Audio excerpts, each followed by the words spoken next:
एक बार की बात है, गांव में रहने वाला एक जवान लड़का इस बात से परेशान था कि उसके मन में हर समय कोई न कोई नकारात्मक विचार चलते ही रहते हैं। उसके मन की बकबक कभी शांत नहीं होती।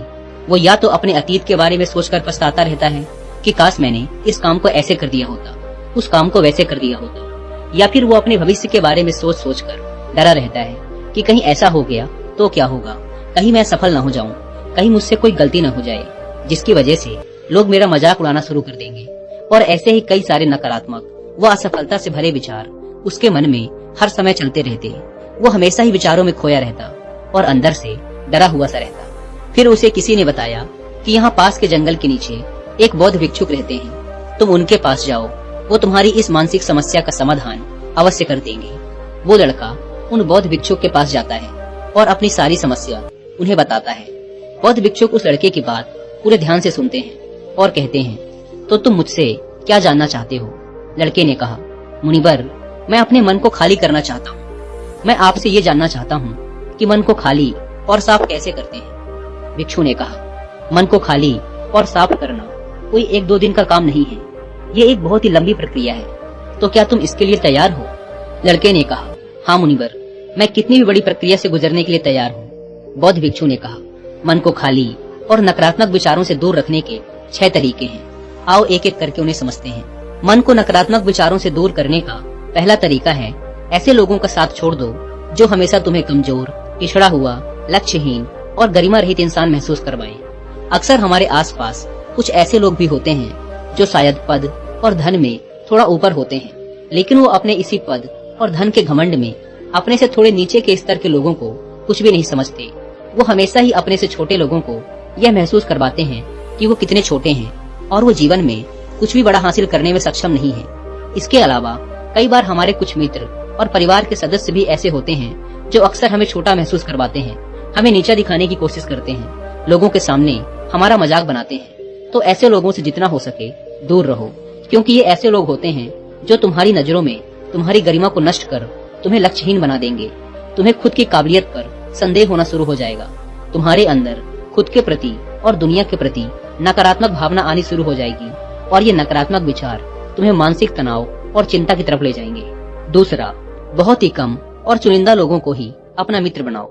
ऐसे लोगों को ही अपना मित्र बनाओ जिनसे तुम कुछ सीख सकते हो, जिनकी तुम इज्जत कर सकते हो, जो तुम्हारी भावनाओं को समझे, जिनकी सोच तुमसे मेल खाती हो, जो जीवन में आगे बढ़ने में तुम्हारी सहायता करें। हमारे जीवन और चरित्र में हमारे माँ बाप के बाद हमारे मित्रों का ही सबसे ज्यादा प्रभाव होता है, इसीलिए मित्रों का सही होना बहुत आवश्यक है। ऐसा कहा भी जाता है कि तुम उन 5 लोगों के औसत हो जिनके साथ तुम अपना सबसे ज्यादा वक्त बिताते हो। अगर तुम्हारे आसपास के 5 लोग जिनके साथ तुम अपना सबसे ज्यादा वक्त बिताते हो ईमानदार हैं, तो धीरे धीरे तुम भी ईमानदार होना शुरू कर दोगे। अगर वो 5 अमीर हैं, तो तुम भी अमीर बनना शुरू कर दोगे। संक्षिप्त में तुम वही बनते हो जैसे लोगों के साथ तुम अपना सबसे ज्यादा वक्त बिताते हो। किसी महान दार्शनिक ने भी कहा है कि तुम मुझे किसी भी इंसान के मित्रों से मिलवा दो, मैं उसके मित्रों को देखकर उस इंसान का भविष्य बता दूंगा। हमारी सबसे बड़ी समस्या ये है कि हम लोगों को ना नहीं बोल पाते। हम ऐसे लोगों से भी ना नहीं बोल पाते जिन्हें हम अपनी जिंदगी में नहीं चाहते, और फिर हम ना चाहते हुए भी इन नकारात्मक लोगों के साथ अपना वक्त बिताते रहते हैं। इसीलिए हमें सबसे पहले उन लोगों को अपनी जिंदगी से ना बोलना है जिनके लिए हमें लगता है कि अगर ये हमारी जिंदगी में ना हो तो शायद हम ज्यादा खुश रहेंगे। बौद्ध भिक्षुक ने कहा, मन को खाली करने का तीसरा तरीका है वर्तमान में जियो।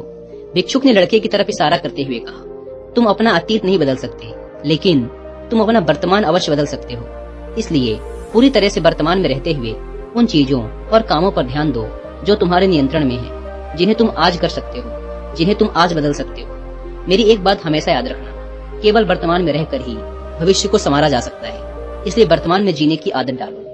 बौद्ध भिक्षुक ने कहा, चौथा, स्वस्थ और पौष्टिक खाना खाओ। हमारा शरीर ऊर्जा से चलता है और हम जैसा खाना खाएंगे वैसे ही ऊर्जा हमारे शरीर को मिलेगी, और फिर वैसा ही हमारे शरीर और मन का व्यवहार भी होगा।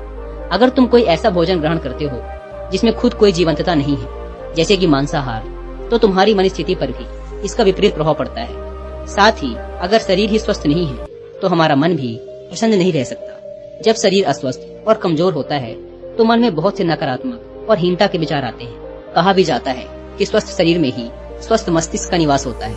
इसलिए शरीर को स्वस्थ और मजबूत रखना हमारी जिम्मेदारी है। बौद्ध भिक्षुक ने आगे कहा, 5वां, रोज अकेले में ध्यान करो। ध्यान किसी के साथ नहीं, हमेशा अकेले ही करो।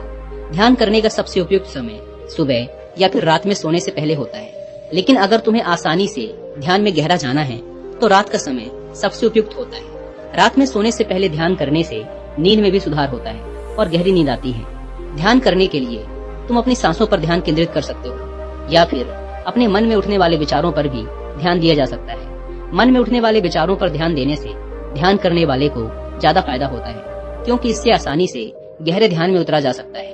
अगर तुम ध्यान नहीं कर सकते तो रोज कुछ समय खुद के साथ अकेले में बिताओ। खुद के व्यवहार को जानने की कोशिश करो।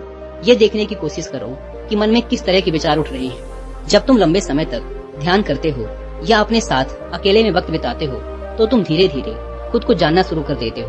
तुम्हारे अंदर एक ठहराव आ जाता है, तुम्हारा उतावलापन कम हो जाता है, तुम कम बोलते हो, आसपास की चीजों पर ध्यान ज्यादा देते हो, ज्यादा शांत और स्थिर रहते हो, जिससे तुम्हारा आकर्षण सहज ही बढ़ जाता है। तुम सैकड़ों की भीड़ में भी अलग दिखते हो और सबसे बड़ी बात, ध्यान करने से तुम्हारे मन में विचारों की तीव्रता कम हो जाती है, जिससे तुम्हारे मन में नकारात्मक विचार कम आते हैं। बौद्ध भिक्षुक ने कहा, 6वां और आखिरी, नई नई जगहों पर घूमने जाओ। एक बहुत ही पुरानी कहावत है कि एक लंबी यात्रा आपको 100 किताबों से भी ज्यादा ज्ञान दे देती है। तुमने देखा होगा कि बौद्ध भिक्षुक साल के 9 महीने लगातार घूमते ही रहते हैं। उनके घूमने के पीछे का एक कारण ये भी है कि नई नई जगहों पर जाने से मन को नयापन महसूस होता है, जिससे मन हमेशा ही उत्साहित और ऊर्जा से भरा रहता है।